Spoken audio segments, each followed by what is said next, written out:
I love continuity between stories, and I'm not alone. The continued success of the Marvel Cinematic Universe, as an example, is a testament to that. There's such satisfaction in knowing that the events unfolding in a story are going to be carried forward or have a deeper meaning attached to them, or be used to build toward an incredible conclusion.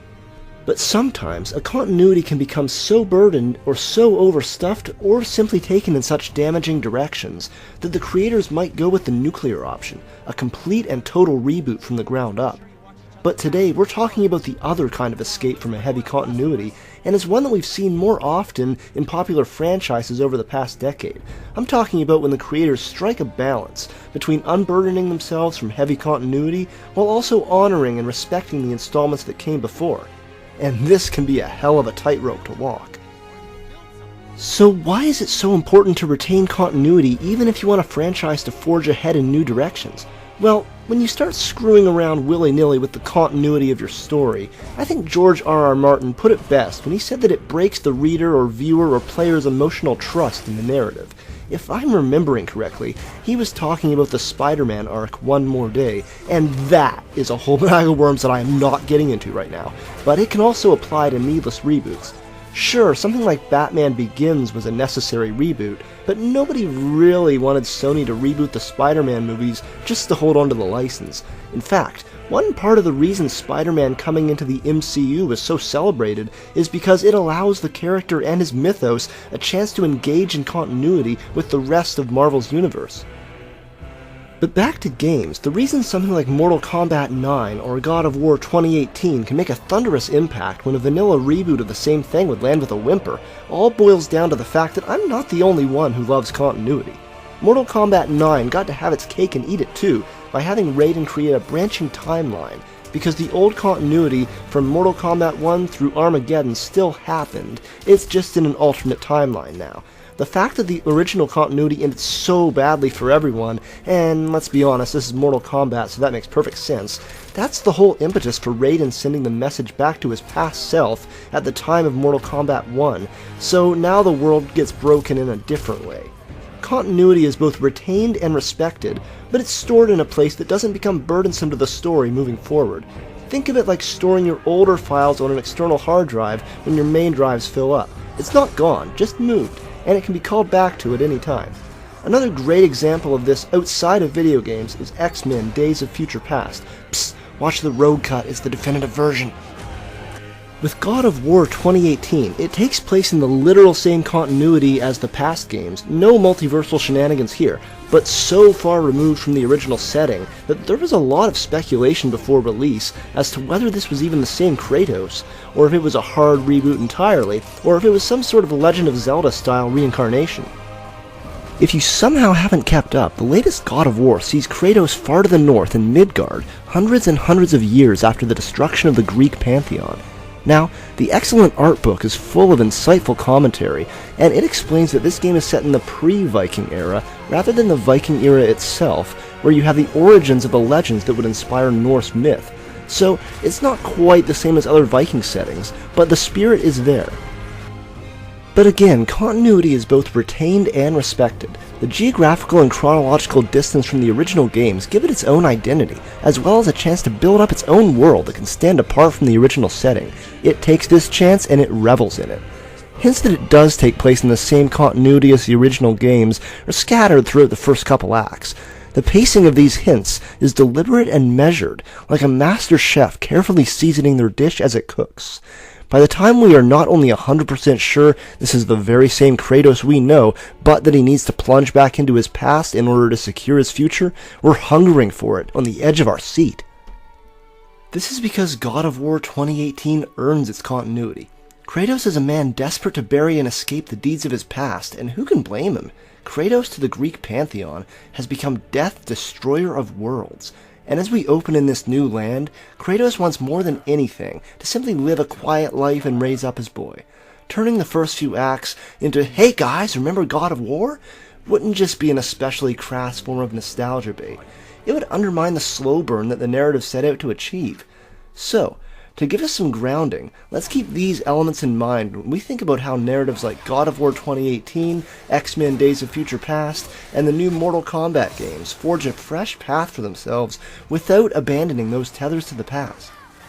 We should think about 3 crucial points. It bridges a new setting without forsaking the old. Original continuity is retained in some form, and you feel both connected to the original works but unburdened by them. Thing is, the latest God of War doesn't just do this in terms of plot and setting. The revitalization goes all the way down to the interface and the style of play, latching onto the skeleton of what makes God of War tick, and morphing it at a molecular level, regenerating the gameplay from the old God of War style that had already run its course. I actually do have a pretty neat theory on an in-universe reason for the change. Being a son of Zeus and therefore a demigod, Kratos does have unnaturally long life, hence why he was able to walk from one mythology to another hundreds of years apart. But in the new God of War, it's clear that Kratos is an old man. He can still break you, but age is catching up to him. So, the combat is more deliberate, and there's not so much wild jumping around during melees. No jumping around at all, actually, which means you have to crowd control mobs of enemies just with your weaponry and by having Boy give you cover fire with his arrows. You'll have to adjust quickly to knowing on the fly which enemies you want to take up close, and which ones you want to ward off by throwing your axe instead. It's a wonderfully intuitive mechanic that completely changes the God of War combat calculus from the brutal frenzy of the Greek Saga's combat.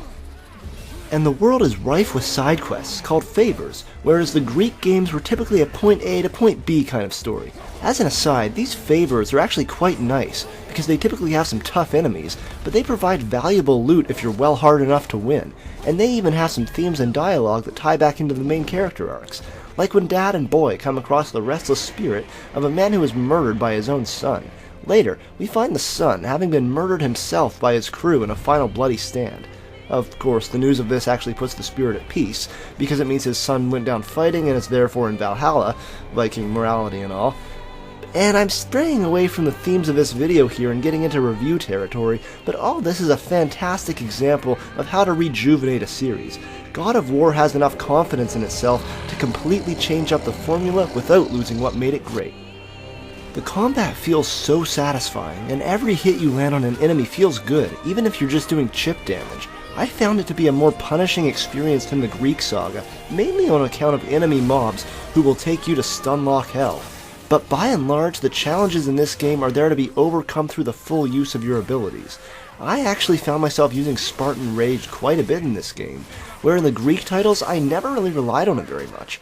Granted, some gameplay elements do carry over, like being able to upgrade your health and rage by collecting certain relics, but now they're secured behind chest puzzles that might require a bit of lateral thinking on your part, so it still feels fresh. Now, taking an established continuity and really revamping it at the molecular level like this is scary as hell for the creators, but for a series like God of War, I'm thinking that it really was the only logical path forward. The Greek Saga was built around its epic set pieces, and how can you follow up God of War 3 in that arena? To use this latest game's vocabulary, God of War 3 is the highest peak in all the land when it comes to incredible set pieces. And to be fair, Dad of Boy does have its share of incredible moments. The difference is structural. God of War 3 ran you from epic piece to epic piece, using the quiet moments as bridges more than anything, whereas God of War 2018 appropriately uses the quiet moments as more like scaling a mountain, where the game really works its way up to the large-scale sets. By the time Kratos is slaying a vicious dragon, it really feels like the narrative has earned it. Now, God of War 2018 goes hard in the other direction in terms of mood and tone. God of War 3 begins with an insane ascent up Mount Olympus, titans fighting gods and Poseidon morphing into a giant water horse to slay you. God of War 2018 begins with the aftermath of loss, in somber mourning, and those tones carry through each game. Kratos begins God of War 3 as a force of annihilation, and ends it as such. In God of War 2018, there are bigger wheels moving around you, but your goal at the end is effectively the same as it is from the outset, to simply bring the ashes of Atreus' mother to the highest peak in all the realms. One installment is about bringing death, one is about mourning it. In the Greek Saga, Kratos eventually became so consumed by vengeance that he could no longer see beyond himself, and he became a monster. As this new Norse saga begins, Kratos knows that he cannot be saved, but he spends the entire game looking beyond himself, knowing that Atreus deserves better.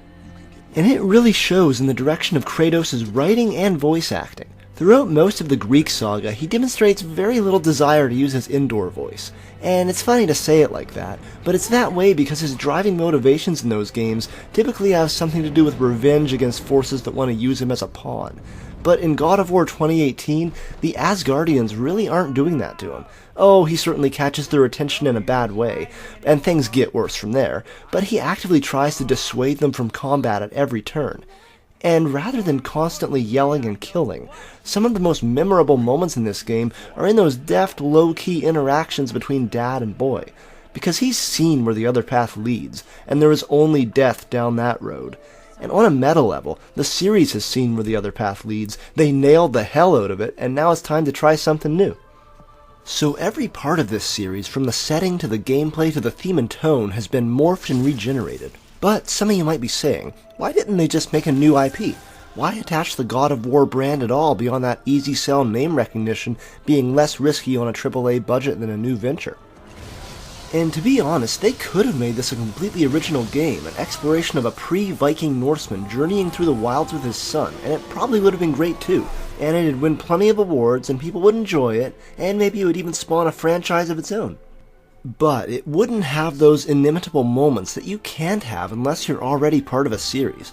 Whenever Kratos curtly refuses to discuss his past with Atreus, maybe your mind might flash back to an image of him ripping off Helios' head with his bare hands, or that time he ripped apart a slave girl because he couldn't be bothered to find an inanimate object to wedge that door mechanism open. When he exclaims to Atreus that there are consequences to killing a god, I immediately thought of that moment when you kill Poseidon in the third game, and it causes Greece to flood, killing thousands. But those are all more subtle things, ways in which the connective tissue of a long-form series can work its magic on the player. No, when I'm talking about those moments, I'm talking about that incredible segment when Kratos needs to retrieve the Blades of Chaos.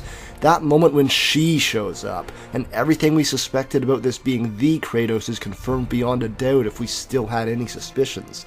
It's such a great moment, made better by the intense atmosphere in that section, and wielding the blades again is just as satisfying as combat with the axe. At the end of the day, what was done with God of War took no small dose of courage. It wasn't safe, it wasn't guaranteed to pay off. It didn't chase trends or try to diversify ongoing revenue streams by having Brock and Sindri try to hawk loot boxes at you. Now, what worked for God of War is not the same as why some of those other examples worked. Mortal Kombat 9, X, and 11 worked not because they regenerated the series' appeal, but because they rediscovered why people loved it in the first place. The actual fighting is as razor sharp as Kung Lao's hat. The X-ray and Fatal Blow moves are satisfying as hell. The story modes provide a solid fun narrative with a gameplay emphasis on the straight-up fighting, and the fatalities are so beyond the pale brutal that you can't help but love them. And that's just one example. Just as a really minor aside, while I've got you here, I don't love that they just called this game God of War. Like, does anyone really like it when creators do this in games and movies? I understand it's meant to symbolize a fresh start, but why do franchises keep doing this? Couldn't you subtitle it something Viking sounding? Sure, there would have been branding issues with Marvel if they had called it God of War Ragnarok, but what about, I don't know, God of War Midgard, God of War Ashes? I don't know, anything but the exact same title you gave to the first game. The Square Enix Tomb Raider gets away with it because that is a hard reboot for a series that needed it, but God of War isn't. Man, it's not a big deal. It's just a whole thing. With that really minor issue aside, God of War 2018 is without a doubt my game of, well, 2018. And it's a fantastic example of this trend I've noticed in a lot of modern media, of tricking out your continuity to provide a consistently rich experience, on top of all the other things it gets right. I've enjoyed talking about this, and I hope you've enjoyed watching. I'll see you next time. Hey, thanks for making it to the end of the video. If you want more, check out my website for plenty of text articles on games, film, and more, link in the description below. And if you want something a bit more fictional, it also has links to my novels in physical and digital formats. I'll see you next time.